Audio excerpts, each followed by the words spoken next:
Setelah beberapa waktu mereka saling dekat, akhirnya mereka saling menyatakan perasaan. Namun pada saat itu, tiba-tiba Budiati ini bilang, "Sejujurnya aku tertarik sama kamu, aku ingin hidup bersama kamu. Tapi tidak bisa karena sejujurnya aku tuh udah punya suami di Jakarta," ucap Budiati. Dari sinilah sobat, si Masyuri ini yang sudah terlanjur cinta pada Budiati, kemudian meminta Budiati untuk menceraikan suaminya itu. Dia berkata, "Ya udah kalau gitu kamu ceraikan saja suamimu. Setelah itu kita menikah. Lagian kan kamu juga sudah tidak pernah balik ke sana lagi." Halo Sobat Pena, apa kabar hari ini? Assalamualaikum warahmatullahi wabarakatuh. Hari ini kita akan kembali membahas kejadian-kejadian mengerikan kisah nyata yang terjadi di muka bumi ini. Cerita kali ini datang dari Pati, Jawa Tengah. Kisah ini baru saja terjadi di tahun 2023 silam, di mana ada seorang wanita yang baru saja melahirkan, namun harus berakhir dengan sadis karena perbuatan dari suaminya sendiri.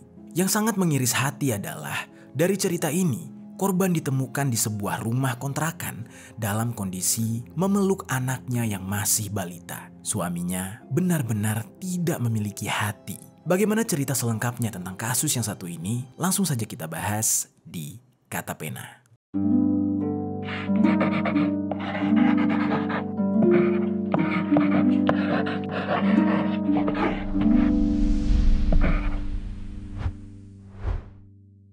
Lainnya, seorang ibu rumah tangga di Pati, Jawa Tengah ditemukan dunia sambil memeluk bayinya yang masih berusia 2 minggu. Ya, ayah korban meyakini karena polisi cepat bertindak dan menangkap suami korban yang disangka telah menganiaya korban hingga diduga pelaku cemburu lalu korban hingga dunia. Sebelum kita mulai ceritanya, seperti biasa, jangan lupa untuk subscribe channel ini dan bagikan cerita ini ke teman-teman kalian. Kisah ini merupakan keterangan yang ada di media publik yang aku rangkum menjadi sebuah alur cerita. Dan kemungkinan besar kisah ini menurut sudut pandang pelaku dan juga kerabat dari korban. Oke, kita mulai ceritanya. Jadi di sebuah daerah, tepatnya di Desa Karangrejo, Kecamatan Juwana, Kabupaten Pati, ada seorang wanita yang bernama Budiati. Usia dari Budiati ini sudah menginjak 31 tahun. Dia merupakan anak dari seorang ayah yang bernama Gunadi yang usianya sudah 61 tahun, serta ibunya yang tidak disebutkan identitasnya. Ibu dari Budiati ini diketahui sudah tidak ada, entah karena sudah bercerai dengan sang ayah atau justru sudah meninggal dunia. Namun yang jelas, semenjak ibunya itu tidak ada, Budiati diurus sepenuhnya oleh sang ayah. Ayahnya Budiati dikenal dengan sosok yang sangat penyayang. Dia juga dikenal suka memanjakan Budiati sejak kecil. Hubungan antara anak dan ayah ini terbilang sangat dekat dan bahkan beberapa hal terkait Budiati selalu diceritakan kepada sang ayah. Lalu sehari-hari mereka tinggal di sebuah rumah yang sederhana. Singkat cerita, pada suatu ketika Budiati mengenal sesosok laki-laki yang entah dari mana awalnya. Selama mengenal pria tersebut, Budiati ini cukup tertarik kepada pria ini. Sampai-sampai rasa ketertarikannya itu membuat dia kemudian akhirnya berpacaran dengan pria tersebut sampai menikah. Lalu secara kebetulan laki-laki tersebut tinggal di Jakarta. Akhirnya Budiati dibawa oleh laki-laki yang sudah menjadi suaminya ini untuk tinggal di Jakarta. Pada awalnya ayah Budiati merasa sangat sedih. Namun ya mau tidak mau dia harus merelakan anaknya tersebut karena sudah menikah. Pada awalnya kehidupan rumah tangga Budiati sangatlah bahagia. Sampai-sampai ayahnya di saat itu juga senang melihat anaknya sudah bahagia dengan laki-laki pilihannya. Lalu di tengah-tengah kebahagiaan pernikahan Budiati, tiba-tiba terjadilah sebuah percekcokan yang sangat hebat antara Budiati dengan suaminya. Percekcokan itu membuat Budiati sakit hati. Dia kecewa, lalu dia memilih untuk minggat. Dia meninggalkan suaminya dan pulang ke kampung halamannya di Pati. Biasanya Budiati ini selalu menceritakan masalah apapun kepada sang ayah, Gunadi. Namun permasalahan yang terjadi di dalam rumah tangganya ini tidak dia ceritakan kepada ayahnya. Yang mana secara tiba-tiba ayahnya kaget melihat Budiati sudah pulang ke Pati, ke rumah mereka. Di saat itu, Gunadi sang ayah lumayan kepo. Dia mau nanya ke anaknya apa yang sebenarnya terjadi. Namun di saat itu ayahnya ini segan, tidak mau terlalu ikut campur dengan urusan rumah tangga anaknya yang sudah dewasa. Dia menunggu sampai anaknya yang bercerita. Lalu ternyata selama Budiati berada di Pati, dia enggan menceritakan perihal rumah tangganya itu kepada sang ayah. Sesampainya Budiati di Pati, dia merasa tenang. Dia kembali melanjutkan kehidupannya bersama sang ayah. Namun tidak jelas bagaimana status pernikahannya dulu. Apakah sudah bercerai atau belum? Tapi yang jelas dia sudah tidak mau lagi tinggal dengan suami pertamanya tersebut. Hingga pada akhirnya selama dia tinggal di Pati, tiba-tiba dia bertemu dengan seorang laki-laki yang bernama Masyuri. Dari pertemuannya dengan Masyuri tersebut, kemudian mereka berkenalan. Sejak perkenalan itu, Budiati dan Masyuri selalu intens berkomunikasi. Dan bahkan Masyuri ini selalu memperlihatkan sisi baik dari dirinya dan memberikan perhatian lebih kepada Budiati. Di saat itu, ternyata Masyuri berusaha untuk mendekati Budiati. Dan di masa-masa PDKT itu wajar saja Masyuri menunjukkan semua sisi baiknya sehingga Budiati merasa luluh dengan Masyuri. Perlahan-lahan Budiati sudah mulai melupakan suami pertamanya. Di saat itu Budiati mulai jatuh hati kepada Masyuri dan Masyuri ini merupakan kriteria laki-laki idaman Budiati. Makanya Budiati ini tidak perlu lama-lama, dia langsung suka dengan Masyuri. Setelah beberapa waktu mereka saling dekat, akhirnya mereka saling menyatakan perasaan. Namun pada saat itu, tiba-tiba Budiati ini bilang, "Sejujurnya aku tertarik sama kamu, aku ingin hidup bersama kamu. Tapi tidak bisa karena sejujurnya aku tuh udah punya suami di Jakarta," ucap Budiati. Dari sinilah sobat, si Masyuri ini yang sudah terlanjur cinta pada Budiati, kemudian meminta Budiati untuk menceraikan suaminya itu. Dia berkata, "Ya udah kalau gitu kamu ceraikan saja suamimu. Setelah itu kita menikah. Lagian kan kamu juga sudah tidak pernah balik ke sana lagi." Di saat itu Budiati luluh karena merasa diseriusi oleh Masyuri dan juga tidak kuat akan konflik rumah tangganya dengan suami pertama. Akhirnya Budiati meminta suami pertamanya untuk menceraikan dia. Di saat itu suaminya yang di Jakarta tidak banyak bicara. Dia mengiyakan permintaan dari Budiati dengan begitu mudahnya. Lalu tidak lama kemudian Budiati pun menceritakan kepada sang ayah, "Pak, aku udah bercerai ya dengan suamiku yang ada di Jakarta. Dan sekarang aku tinggal di Pati lagi dan aku lagi dekat sama laki-laki namanya Masyuri." Di saat itu ayahnya Gunadi merasa sangat kaget dan bingung dengan apa yang terjadi. Yang jelas setelah mengatakan hal itu, Gunadi pada awalnya tidak merestui hubungan dari Budiati dengan Masyuri. Gunadi di saat itu berpikir dia tidak enak dengan orang-orang sekitar. Masa baru saja bercerai sudah dapat laki-laki baru dan juga perceraiannya tidak terlihat. Tidak ada omongan apapun, tiba-tiba sudah bercerai aja. Rasanya kurang etis juga, kok tiba-tiba langsung menikah lagi. Mengetahui Gunadi yang tidak merestui hubungan keduanya, Budiati di saat itu kecewa. Dia menceritakan hal ini kepada Masyuri. Ternyata Masyuri yang sudah kepincut dengan Budiati mencari cara agar bisa tetap menikahi Budiati. Di saat itu, dia nekat membawa kabur Budiati alias kawin lari. Lalu, Gunadi yang mengetahui kalau anaknya Budiati sudah kawin lari dengan Masyuri merasa sangat kecewa. Sekaligus Gunadi sangat marah kepada Masyuri. Gunadi yang sedari awal sudah tidak suka pada Masyuri semakin menjadi tidak suka karena sikap Masyuri yang tidak menghormatinya. Di saat itu Gunadi berpikir, bisa-bisanya baru kenal dia berani melakukan hal di luar batas.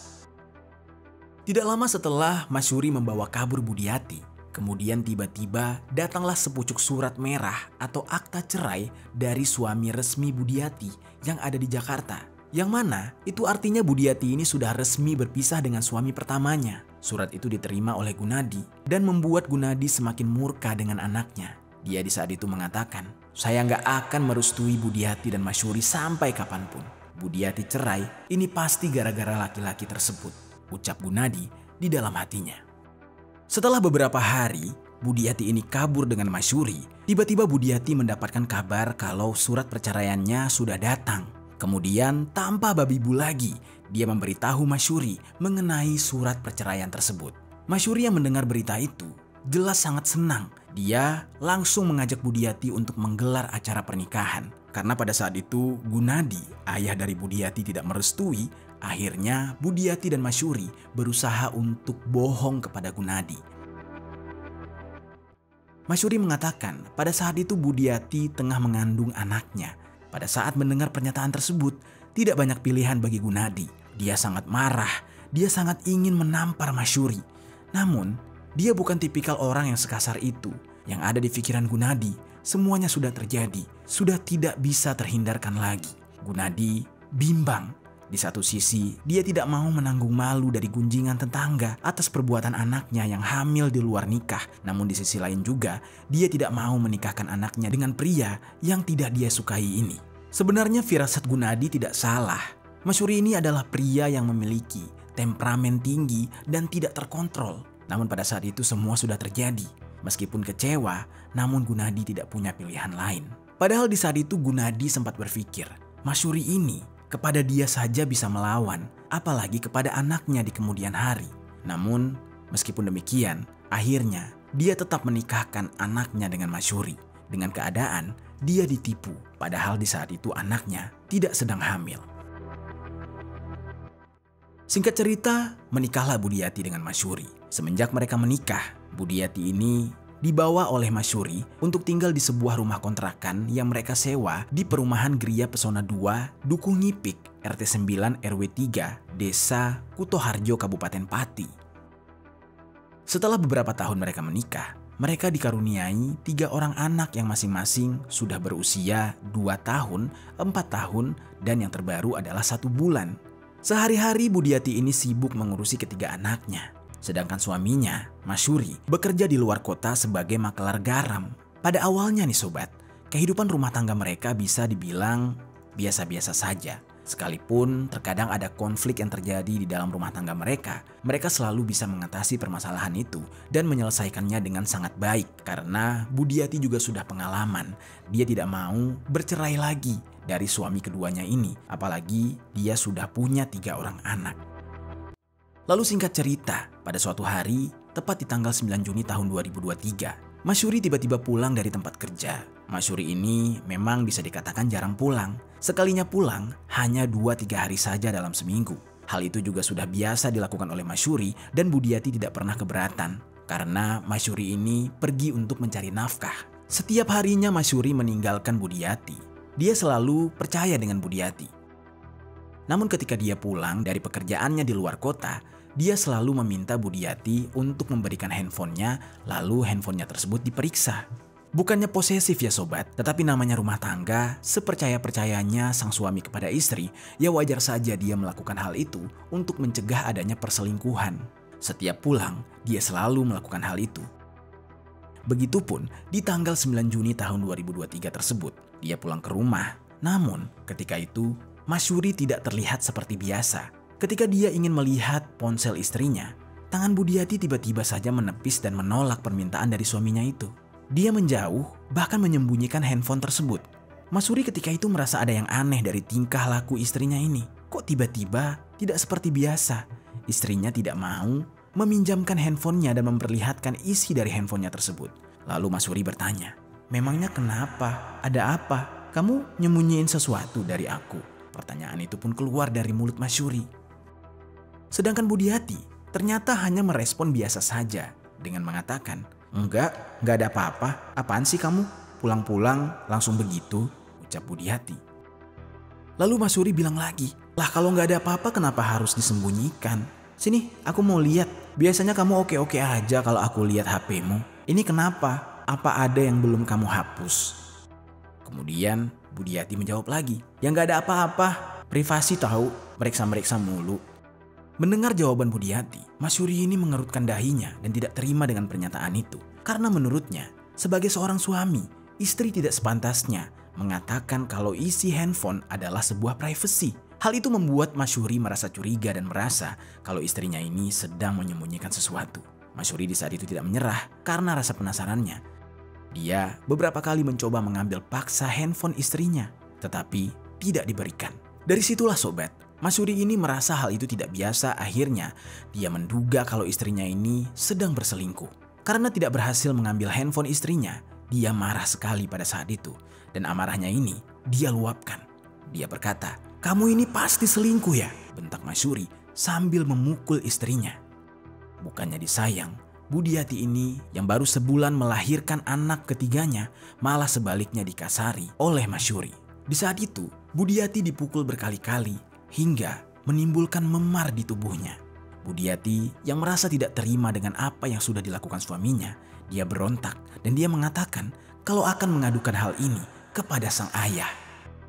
Namun sobat, Masyuri tidak takut dengan ancaman Budiati. Dia malah bilang, "Silakan saja, orang kamu yang salah. Suruh siapa kamu gak mau liatin HP? Aku tahu, pasti kamu selingkuh kan?"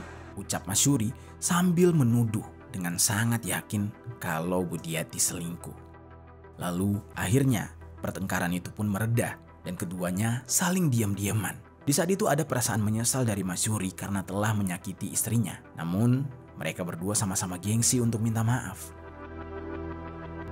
Sampai akhirnya tibalah keesokan harinya tanggal 10 Juni tahun 2023. Di saat itu entah ada rencana apa, tiba-tiba Gunadi datang untuk mengunjungi kediaman anaknya dengan sang suami. Dia bilang di saat itu dia kangen dengan cucu-cucunya dan juga dia ingin memberikan uang jajan. Namun sesampainya dia ke kediaman anaknya, Gunadi belum sempat bermain dengan cucunya. Yang ada, dia malah melihat anak kesayangannya itu menangis. Budiati menghampiri Gunadi. Ketika Budiati menangis, Budiati ini sempat melirik kepada suaminya. Dia menangis di depan Gunadi sambil tangannya menekan-nekan bagian tubuh yang terasa sakit. Di saat itu Gunadi menenangkan Budiati dan perlahan Gunadi membuka pembicaraan dengan bertanya, "Ada apa? Anak kesayangan ayah kenapa? Kok nangis? Ini kok memar-memar begini?" ucap Gunadi. Nah dari situlah Budiati ini baru berani mengatakan apa yang sudah terjadi padanya. Dia bilang, "Suamiku menganiaya aku kemarin Pak," ucapnya sambil menangis. Kemudian sobat, Gunadi yang mendengar hal itu tentu sangat marah. Bagaimana tidak, anaknya yang sudah dibesarkan dengan penuh kasih sayang malah dibuat luka oleh laki-laki yang sebenarnya sedari awal tidak dia restui. Lalu sambil berbisik, Gunadi pun bilang, "Kan kata bapak juga apa, dia itu gak baik, dia kasar. Ya sudah, kamu diam ya, biar ayah yang mengurus dan bicarakan ini sama si Masyuri." Lalu Gunadi mencoba untuk berkomunikasi dengan Masyuri. Entah apa yang mereka bicarakan di saat itu. Namun yang jelas, ternyata apa yang dikatakan oleh Gunadi kepada Masyuri membuat Masyuri ini justru bukannya luluh tapi malah jadi dendam. Di saat itu dia merasa istrinya ini pengadu alias cepu. Dia tidak terima dengan hal itu. Dia merasa marah. Dia dendam dengan istrinya karena sakit hati. Ya, ini semua karena sifat temperamentalnya. Lalu kemudian Gunadi pun pulang ke rumah.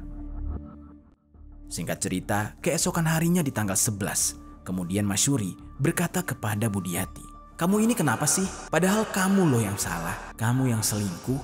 Kenapa kamu yang ngadu?" bentak Masyuri pada istrinya sambil mendorong dan membanting tubuh istrinya. Tak hanya itu, dia juga menjambak rambut Budiati sampai kepala Budiati terdongak kesakitan. Di saat itu Budiati hanya bisa meminta ampun. Dia bilang, "Ampun, ampun, sakit sekali." Rintih Budiati yang kesakitan, padahal dia belum sepenuhnya pulih dari pasca melahirkan anaknya. Namun sobat, Masyuri sama sekali tidak merasa kasihan pada istrinya tersebut. Dia terus saja melayangkan pukulan demi pukulan dengan tangannya sendiri. Dia juga membenturkan bagian belakang kepala istrinya berkali-kali ke tembok, hingga kepala istrinya itu benjol. Di saat itu Budiati merasakan sangat lemas, kepalanya pusing, dan dia terus saja meminta ampun. Sampai suaminya itu menghentikan aksi penganiayaannya. Di saat itu Budiati tidak berani melakukan apapun lagi. Meskipun sudah dipenuhi dengan luka-luka akibat dari pukulan tersebut, dia masih sadar. Di saat itu Masyuri tidak ada belas kasihan dan masih merasa biasa aja. Karena menurutnya, pukulan demi pukulan yang dia layangkan itu tidak ada apa-apanya, tidak ada artinya bagi Budiati. Dia berpikir, toh dia sudah sering melakukan penganiayaan ini pada istrinya dan istrinya tetap baik-baik saja. Lalu setelah dia melakukan penganiayaan, pertengkaran mereka pun mereda. Di saat itu, Masyuri membiarkan Budiati tertidur.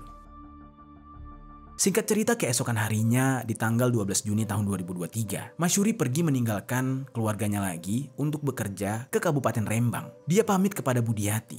Dia bilang, "Udah ya, jangan marah-marah. Maafkan aku ya, kemarin sudah kasar. Aku mau berangkat kerja dulu," ucap Masyuri sambil berlalu pergi meninggalkan Budiati yang tengah tertidur. Di saat itu, Budiati tidak menjawab apapun dan Masyuri sambil berlalu pergi mengira kalau istri dan anaknya tengah tertidur. Dan dia juga berpikir Budiati tidak menjawab permintaan maafnya karena masih kesal. Padahal nih sobat, selepas penganiayaan yang dia lakukan sejak tanggal 11 Juni 2023, Budiati ternyata mengalami luka di bagian dalam kepalanya akibat dibenturkan berkali-kali. Ditambah kondisi Budiati habis lahiran, yang mana sebenarnya masih sangat lemah dan kondisi tubuhnya belum sepenuhnya sehat dan stabil. Makanya ketika tubuhnya mendapatkan hantaman berkali-kali, dia tidak bisa menerima hal itu yang akhirnya membuat dia mengalami pendarahan di dalam otak. Dan sebenarnya ketika Masyuri pergi meninggalkan Budiati, kondisi Budiati masih hidup namun tidak sadarkan diri. Namun setelah ditinggalkan, entah kapan pastinya, yang jelas akibat dari pendarahan otak tersebut, Budiati pun meninggal dunia tanpa sepengetahuan siapapun. Lalu di sisi lain, Masyuri yang sudah pergi ke Rembang merasa bingung. Ketika dia bekerja, tidak seperti biasanya, Budiati tidak memberikan kabar apapun kepada dia. Tidak ada satupun pesan atau panggilan telepon yang diterima oleh Masyuri, yang mana biasanya Budiati ini akan mengirimkan foto anak mereka kepada Masyuri sebagai penyemangat buat Masyuri bekerja. Namun di saat itu benar-benar tidak ada apapun. Masyuri mencoba menghubungi istrinya, namun Budiati tidak menjawab. Lalu karena merasa cemas, akhirnya Masyuri pun pulang ke kontrakannya. Dia pulang pada malam hari tanggal 14 Agustus tahun 2023. Ketika sampai di rumah, tidak ada yang menyambut Masyuri seperti biasanya. Lalu masuklah Masyuri ini ke dalam rumah. Dan betapa kagetnya dia mendapati istrinya yang sudah terbujur kaku di atas kasur. Karena kaget dengan apa yang dia lihat, kurang lebih 5 menit berada di dalam rumah, akhirnya dia berteriak lari keluar rumah dan meminta tolong. Dia berharap warga sekitar memberikan pertolongan. Warga yang mendengar orang berteriak minta tolong akhirnya datang berbondong-bondong menghampiri kediaman kontrakan Masyuri. Masyuri pada saat itu tampak panik sambil mengatakan kalau istrinya meninggal dunia. Kejadian ini menimbulkan kegaduhan. Sebelum melakukan pengecekan ke dalam rumah, salah satu warga terlebih dahulu memanggil ketua RT. Kemudian ketua RT dan beberapa warga masuk ke dalam rumah Masyuri. Dan betapa terkejutnya mereka. Mereka melihat Budiati sudah terbujur kaku sambil memeluk bayi mungilnya yang berusia 26 hari itu.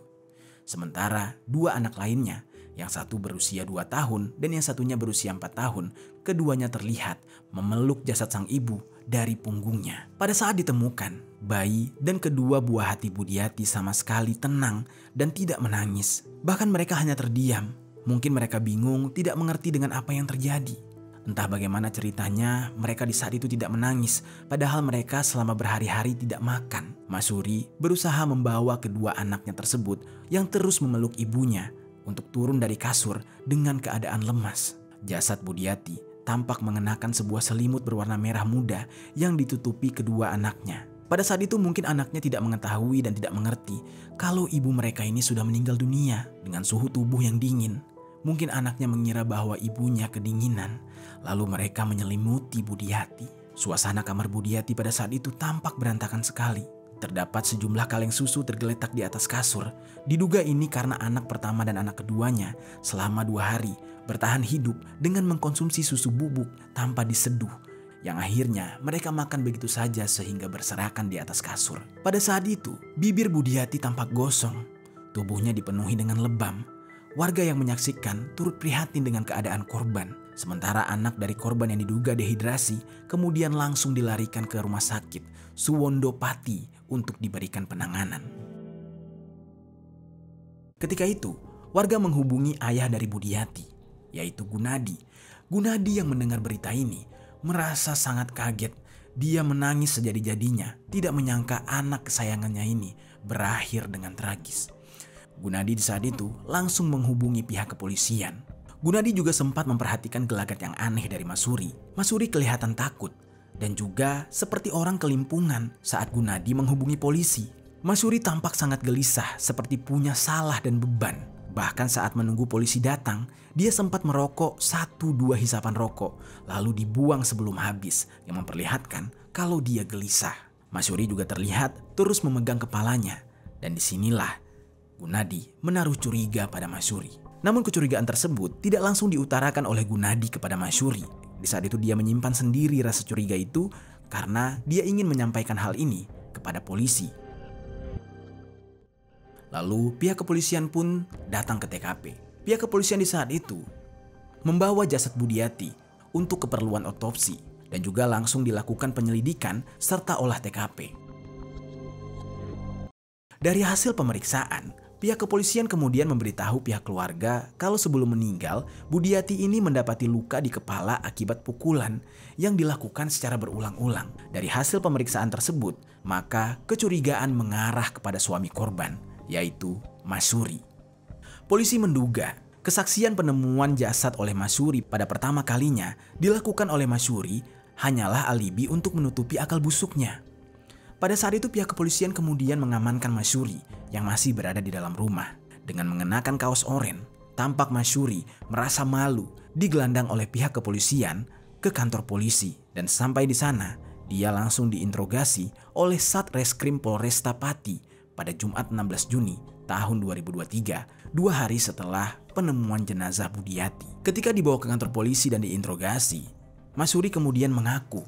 Dia bilang memang dia melakukan KDRT, tetapi dia tidak menyangka ini akan membuat istrinya meninggal dunia. Dia meninggalkan istrinya saat itu hanya dalam keadaan memar, namun dia tidak mengetahui pukulan dan hantamannya mengenai kepala korban yang menimbulkan pendarahan dalam otak.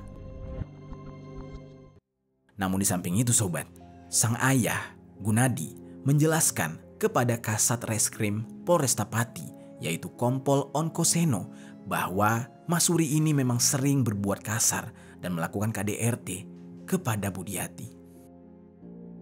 Ayah dari Budiati mengungkap bahwa Masyuri memang punya tabiat yang sangat buruk.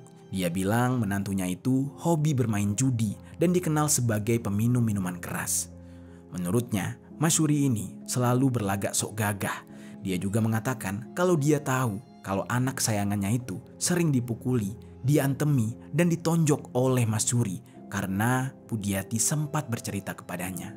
Namun, dia tidak bisa berbuat banyak karena anaknya itu sudah menikah dengan Masyuri. Dari pengakuan Gunadi tersebut, akhirnya banyak yang berpendapat jika mungkin saja sebenarnya Budiati ini tidak berselingkuh. Tetapi melainkan di dalam handphonenya tersebut, Budiati menyimpan pesan yang berisi curhatan-curhatannya kepada orang tentang kasus KDRT yang dia alami. Jadi sebenarnya Masyuri ini tidak hanya melakukan kekerasan kepada Budiati sejak Budiati tidak memberikan handphone kepada Masyuri. Tetapi justru selama ini, sebelum-sebelumnya Masyuri sudah melakukan tindakan kekerasan tersebut sehingga Budiati memerlukan teman curhat agar dia bisa melepaskan rasa sedihnya. Jadilah di saat itu, ketika Masyuri menyangka kalau Budiati berselingkuh, sebenarnya itu semua salah paham. Budiati kemungkinan besar hanya menyembunyikan curhatnya tentang rumah tangganya dengan Masyuri. Memang banyak sekali orang-orang yang menuduh kalau Budiati ini berselingkuh karena mengingat Budiati ini sempat menikah sebelumnya. Tetapi perlu diingat sobat, Budiati menikah dengan Masyuri bukan dalam kondisi dia masih menjadi istri orang. Dia menunggu sampai dia diceraikan, yang mana itu artinya dia tidak berselingkuh. Namun tidak ada yang tahu apa yang sebenarnya terjadi dan apa yang sebenarnya disimpan oleh Budiati di dalam handphonenya. Lalu jasad Budiati dipulangkan kepada Gunadi. Di saat itu Gunadi berharap Masyuri bisa dihukum seberat-beratnya dan dia berkata telah ikhlas atas kepergian anak sayangannya. Dia mendoakan anaknya agar diterima di sisi Allah Subhanahu wa Ta'ala. Dan dia juga mengatakan, apabila si pelaku tidak dihukum seberat-beratnya, maka dialah yang akan mengincar si pelaku nantinya dan dia rela dipenjara demi mendapatkan keadilan untuk anaknya.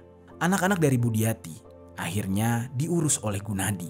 Sementara pihak kepolisian mengeluarkan vonis untuk Masyuri, yang mana dia dinyatakan bersalah dengan dijatuhi hukuman 7 tahun penjara.